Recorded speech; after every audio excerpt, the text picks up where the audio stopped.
1 Samuel chapter 9.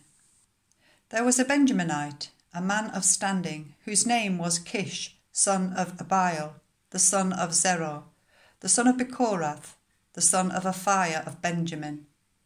Kish had a son named Saul, as handsome a young man as could be found anywhere in Israel, and he was a head taller than anyone else. Now the donkeys belonging to Saul's father Kish were lost, and Kish said to his son Saul, "Take one of the servants with you, and go and look for the donkeys." So he passed through the hill country of Ephraim and through the area around Shalisha, but they did not find them. They went on into the district of Shaalim, but the donkeys were not there. Then he passed through the territory of Benjamin, but they did not find them.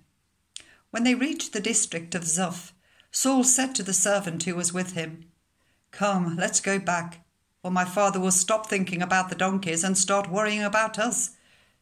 But the servant replied, "Look, in this town there is a man of God. He is highly respected, and everything he says comes true. Let's go there now. Perhaps he will tell us the way to take."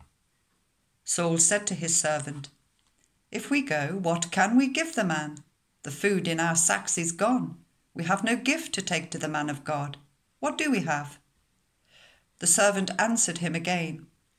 "Look," he said, "I have 1/4 of a shekel of silver. I will give it to the man of God, so that he will tell us the way to take." Formerly in Israel, if people went to enquire of God, they would say, "Come, let us go to the seer," because the prophet of today used to be called a seer. "Good," Saul said to his servant, "come, let's go." So they set out for the town where the man of God was. As they were going up the hill to the town, they met some young women coming out to draw water, and they asked them, "Is the seer here?" "He is," they answered. "He's ahead of you. Hurry now. He has just come to our town today, for the people have a sacrifice at the high place. As soon as you enter the town, you will find him before he goes up to the high place to eat. The people will not begin eating until he comes, because he must bless the sacrifice. Afterwards, those who are invited will eat. Go up now. You should find him about this time." They went up to the town, and as they were entering it, there was Samuel, coming towards them on his way up to the high place. Now the day before Saul came, the Lord had revealed this to Samuel. "About this time tomorrow I will send you a man from the land of Benjamin. Anoint him ruler over my people Israel. He will deliver them from the hand of the Philistines. I have looked on my people, for their cry has reached me." When Samuel caught sight of Saul, the Lord said to him, "This is the man I spoke to you about. He will govern my people." Saul approached Samuel in the gateway and asked, "Would you please tell me where the seer's house is?" "I am the seer," Samuel replied. "Go up ahead of me to the high place, for today you are to eat with me, and in the morning I will send you on your way, and I will tell you all that is in your heart. As for the donkeys you lost 3 days ago, do not worry about them. They have been found. And to whom is all the desire of Israel turned, if not to you and your whole family line?" Saul answered, "But am I not a Benjaminite, from the smallest tribe of Israel? And is not my clan the least of all the clans of the tribe of Benjamin? Why do you say such a thing to me?"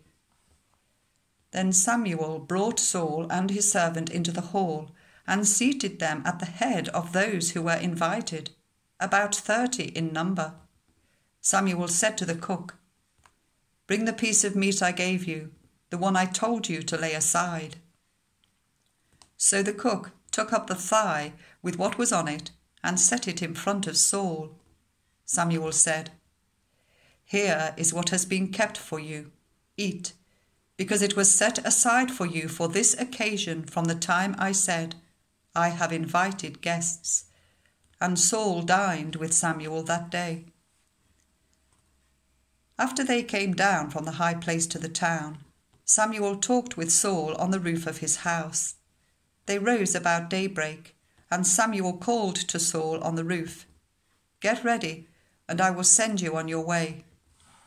When Saul got ready, he and Samuel went outside together. As they were going down to the edge of the town, Samuel said to Saul, "Tell the servant to go on ahead of us." And the servant did so. "But you stay here for a while, so that I may give you a message from God."